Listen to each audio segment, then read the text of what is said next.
കേരള സർവകലാശാലയിൽ നാടകീയ നീക്കങ്ങൾ. VC സിസ തോമസിന്റെ എതിർപ്പിനിടെ രണ്ടാം ദിവസവും ജോലിക്കെത്തി രജിസ്ട്രാർ KS അനിൽകുമാർ. സർവകലാശാല നാടിന്റെ സ്വത്താണെന്ന് അനിൽകുമാർ പ്രതികരിച്ചു. അതിനിടെ നടപടി സാധ്യതയ്ക്ക് പിന്നാലെ ജോയിന്റ് രജിസ്ട്രാർ P ഹരികുമാർ അവധിയിൽ പ്രവേശിച്ചു. VC പിരിച്ചുവിട്ട യോഗത്തിൽ പങ്കെടുത്തതിൽ ഹരികുമാർ വിശദീകരണം നൽകിയില്ല. സിൻഡിക്കേറ്റ് യോഗത്തിൽ നടന്ന സംഭവത്തിൽ ഡോക്ടർ സിസ തോമസിനോട് ഗവർണർ റിപ്പോർട്ട് തേടി. VCക്കെതിരെ പ്രതിഷേധം കടുപ്പിച്ച് രാഷ്ട്രീയമായി പ്രതിരോധിക്കാനാണ് ഇടത് സംഘടനകളുടെ നീക്കം. അതേസമയം രജിസ്ട്രാറുടെ ഹർജി ഉടൻ ഹൈക്കോടതി പരിഗണിക്കും. സർവകലാശാലയുടെ സിൻഡിക്കേറ്റിന്റെ തീരുമാനപ്രകാരം അത് ഔദ്യോഗികമായി അറിയിച്ചതിനെ തുടർന്ന് അതിന്റെ തുടർ പ്രവർത്തനങ്ങളാണ് നടക്കുന്നത്. സാധാരണ നമ്മുടെ നാടിന്റെ സ്വത്താണ് ഈ സർവകലാശാല. ഇതിൽ ശാന്തമായി പോകണം. നന്നായി സർവകലാശാല ഉയരത്തിലേക്ക് വരണം.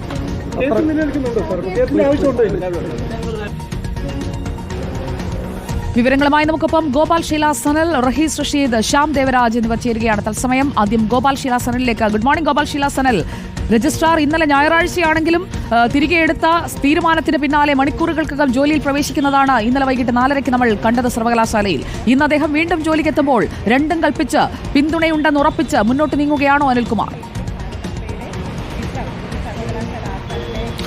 തീർച്ചയായിട്ടും സ്തുതിയ, അതിൽ രജിസ്ട്രാറിന് കൃത്യമായിട്ടും സിൻഡിക്കേറ്റിൻ്റെ മാത്രം പിന്തുണയല്ല ഉള്ളത്. സർക്കാരിൻ്റെയും മന്ത്രിയുടെയും CPMൻ്റെയും അടക്കം കൃത്യമായ പിന്തുണയും നിർദ്ദേശവും ലഭിച്ചിട്ടുണ്ട്. അതുകൊണ്ടാണ് ഇന്നലെ നടന്ന ഓരോ കാര്യങ്ങൾ എടുത്ത് പരിശോധിച്ചാലും കൃത്യം ആസൂത്രണം ചെയ്തതുപോലെയായിരുന്നു ഓരോന്നും നടന്നത്. സിൻഡിക്കേറ്റ് അദ്ദേഹത്തിൻ്റെ സസ്പെൻഷൻ റദ്ദാക്കുന്നു. തൊട്ട് പിന്നാലെ തന്നെ ഞായറാഴ്ച ദിവസമായിട്ട് പോലും അസാധാരണ നടപടിക്രമം, അതായത് അദ്ദേഹം ഞായറാഴ്ച ദിവസം സിൻഡിക്കേറ്റിൻ്റെ നിർദ്ദേശപ്രകാരം വൈകുന്നേരം വന്ന് ചുമതലയിൽ തിരികെ പ്രവേശിക്കുന്നു. തൊട്ടു പിന്നാലെ തന്നെ നേരത്തെ ചുമതല നൽകിയിരുന്ന ഡോക്ടർ P ഹരികുമാർ അദ്ദേഹം അവധിയിൽ പ്രവേശിക്കുന്നു. അങ്ങനെ ഈ ഓരോ പടികളെടുത്ത് പരിശോധിക്കുകയാണെങ്കിൽ കൃത്യമായിട്ടുള്ള ഇടപെടൽ അത് നടന്നിട്ടുണ്ട് എന്ന് നമുക്ക് മനസ്സിലാക്കാൻ സാധിക്കും. ഇപ്പോൾ ഇന്ന് സംഭവിച്ച കാര്യങ്ങൾ പരിശോധിക്കുകയാണെങ്കിൽ രാവിലെ അദ്ദേഹത്തിൻ്റെ ഔദ്യോഗിക വാഹനത്തിലാണ് രജിസ്ട്രാർ ഡോക്ടർ KS അനിൽകുമാർ ഇന്ന് സർവകലാശാലയിലേക്ക് ചുമതലയിൽ തിരികെ പ്രവേശിക്കുന്നതിന് വേണ്ടി എത്തിയത്. അദ്ദേഹത്തിൻ്റെ പ്രതികരണം നമ്മൾ കണ്ടതാണ്. സിൻഡിക്കേറ്റിൻ്റെ നിർദ്ദേശപ്രകാരമാണ് ഇത്തരത്തിൽ താൻ ചുമതലയിൽ തിരികെ പ്രവേശിച്ചത്. തൻ്റെ നിയമന അതോറിറ്റി സിൻഡിക്കേറ്റാണ്, അതുകൊണ്ട് തന്നെ അത് നിയമപരമാണ് എന്ന കൃത്യമായ ഉറപ്പോട് കൂടിയാണ് അദ്ദേഹം ഇവിടേക്ക് മടങ്ങിയെത്തിയത്. കൂടാതെ തന്നെ നാടിൻ്റെ സ്വത്താണ് സർവകലാശാലകൾ എന്നും അത് ശാന്തമായി പ്രവർത്തിക്കേണ്ടതായിട്ടുണ്ട് എന്നും അദ്ദേഹം സൂചിപ്പിച്ചിരുന്നു.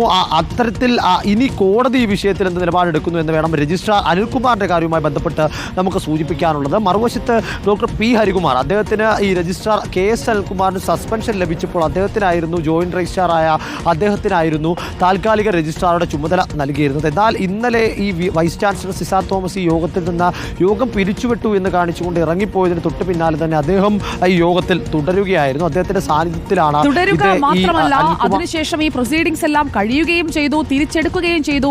രജിസ്ട്രാറായി KS അനിൽകുമാർ തിരിച്ച് ഡ്യൂട്ടിയിലേക്ക് കയറുകയും ചെയ്തു. തൊട്ടു പിന്നാലെ ഹരികുമാർ അവധിയിൽ പോവുകയാണ്. ഇതെങ്ങോട്ടാണ് നീങ്ങുന്നത്? ഇതിൽ ചാൻസലറായ ഗവർണറുടെ നീക്കം എന്താണ് എന്നതുകൂടി നമുക്ക് നോക്കണം.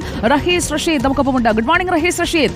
ഗവർണർ ചാൻസലർ എന്ന അധികാരം പ്രയോഗിച്ചു തുടങ്ങിയിരിക്കുന്നു എന്നതല്ലേ ഏറ്റവും ഒടുവിലത്തെ സംഭവ വികാസങ്ങളിൽ നിന്ന് മനസ്സിലാക്കേണ്ടത്? എങ്ങനെയൊക്കെയാണ് ഇടപെടൽ? Good morning Sujaya.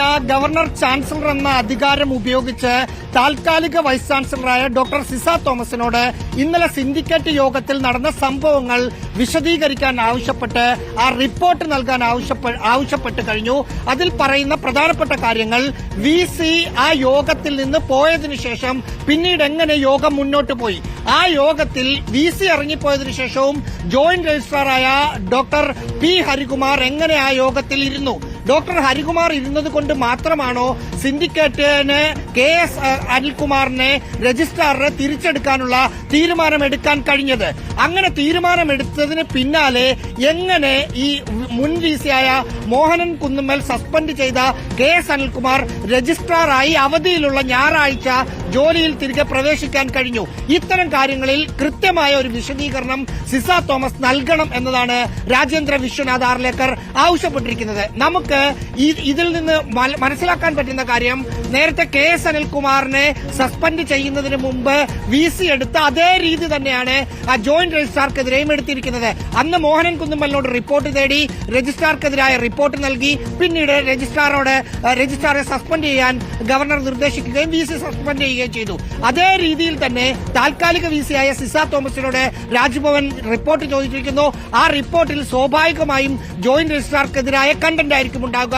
അതിന് പിന്നാലെ ജോയിന്റ് രജിസ്ട്രാറായ ഡോക്ടർ പി ഹരികുമാറിനെതിരെ നടപടിയെടുക്കാനുള്ള ഒരു നീക്കമായി വേണം ഈ റിപ്പോർട്ട് തേടിയതിനെ നമ്മൾ കാണാൻ. തീർച്ചയായും നമുക്ക് ഇനി കോടതിയിലേക്ക് പോകാം.